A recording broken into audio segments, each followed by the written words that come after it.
इतिहास परिचय हो राष्ट्रको र नागरिकको। इतिहासले हाम्रो अस्तित्वको परिचय दिन्छ भने त्यही परिचय नै हाम्रो अस्तित्व पनि हो। अर्थात् राष्ट्रको इतिहास त्यस राष्ट्रका नागरिकको अस्तित्व पनि हो र परिचय पनि। विद्यालयमा इतिहास पढ्दा गुरुले हाम्रो नेपाल लगभग 2 शताब्दी अगाडि पूर्वमा टिस्टादेखि पश्चिममा काँगडासम्म फैलिएको थियो भन्दा हाम्रो छाती गर्वले फुल्थ्यो।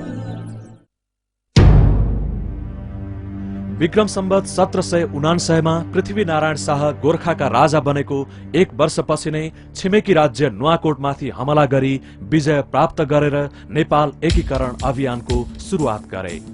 यसरी विक्रम सम्वत 1799 मा पृथ्वीनारायण शाहबाट सुरु भएको नेपाल एकीकरणको अभियानले विक्रम सम्वत 1863 मा काजी अमरसिंह थापासम्म आइपुग्दा पूर्वमा टिस्टादेखि पश्चिममा सतलजसम्म एकीकृत भएर विशाल नेपालको रचना भयो।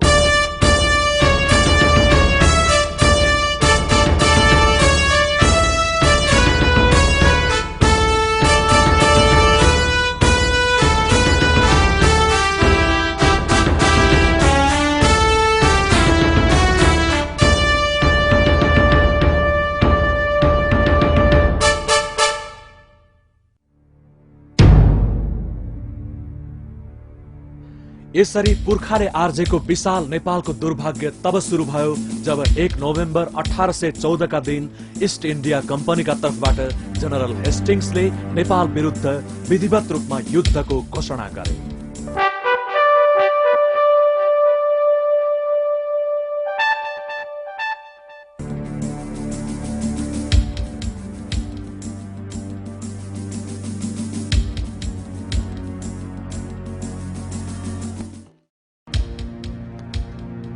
यी तिनै स्मारकहरू हुन् जुन अंग्रेजहरूले आफ्ना बहादुर शत्रुहरूको सम्मानमा निर्माण गरेका थिए।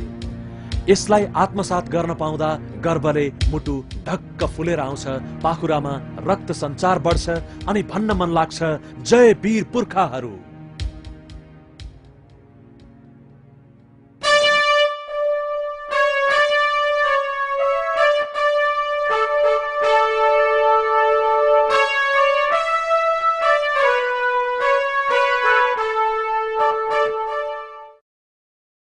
सन् 1815 2 डिसेम्बरका दिन नेपालका तर्फबाट चन्द्रशेखर उपाध्याय र गजराज मिश्र तथा ईस्ट इन्डिया कम्पनीका तर्फबाट लेफ्टिनेन्ट कर्णेल ब्राडशाहका बीच सुगौली सन्धि भयो।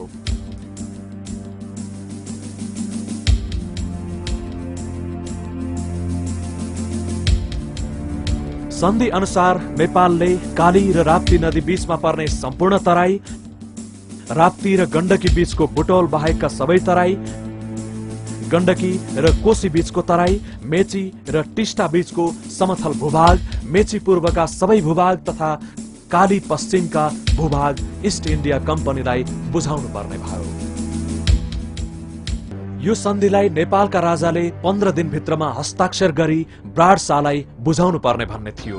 तर तराईका थुप्रै भूभाग गुमाउनु परेकोमा राजाको चित्त नबुझेपछि अंग्रेजहरूले केही तराई फिर्ता गर्ने गरी 8 डिसेम्बर 1816 मा मकवानपुरमा सन्धि भयो, जस अनुसार कोशीदेखि गण्डकी तथा गण्डकीदेखि राप्तीसम्मका केही तराईका भूभागहरू नेपालले फिर्ता पायो।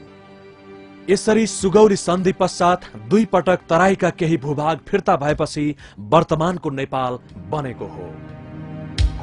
इतिहासमा सुगौली सन्धिले पूर्व टिस्टादेखि पश्चिम सतलजसम्मको विशाल नेपाललाई पूर्व मेची र पश्चिम महाकाली तथा केही तराईको नेपाल आज हामीलाई सुम्पेको छ। तर त्यही बाँकी रहेको नेपालमाथि पनि हाम्रो छिमेकी राष्ट्र भारतले सीमाना अतिक्रमण र भूमि हडप गरेर हाम्रो अस्तित्वमाथि धावा बोलिरहेको छ।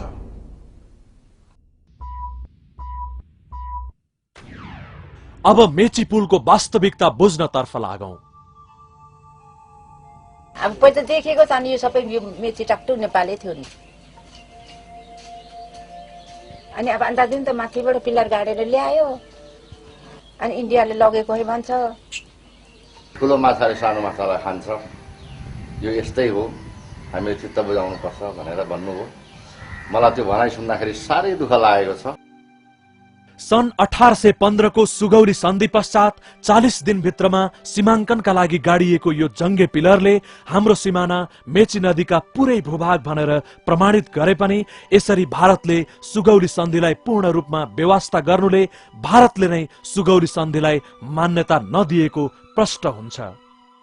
एसपी बिहार को भन्छ कि वो सुस्ता उजाड़े र म छाड्छु। आज वहाँ के एसएसपी बोलता है कि तुम लोग बोल रहे हैं ये बिहार है, तुम्हारे जमीन का लाल पुर्जा रसीद कर देंगे, कल बैंक से लोन निकलेगा, तुमको लोन मिलेगा, ट्रैक्टर निकाल सकते हो, 10 एकड़ 5 एकड़ जमीन का रसीद दे देंगे तो इसी पर कमाएगा, खाएगा, जोतेगा। तुम बोल दो कि ये बिहार है, लेकिन हम लोग कहते हैं नहीं हमारा ये नेपाल है, मरेंगे या मिटेंगे, लेकिन सूसा नेपाल रहा है तो नेपाल रहेगा।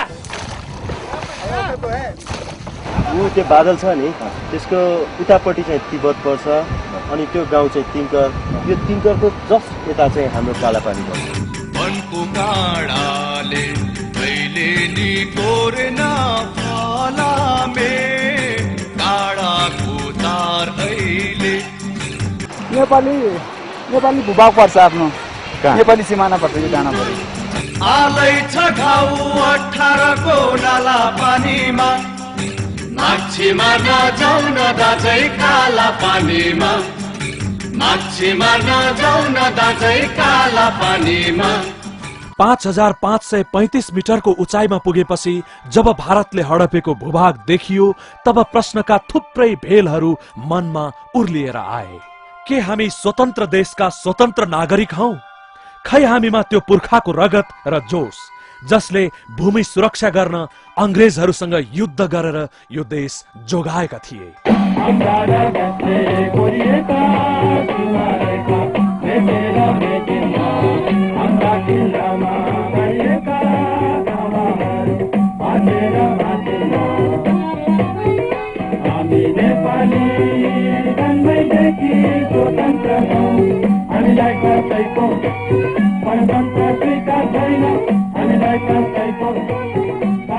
I'm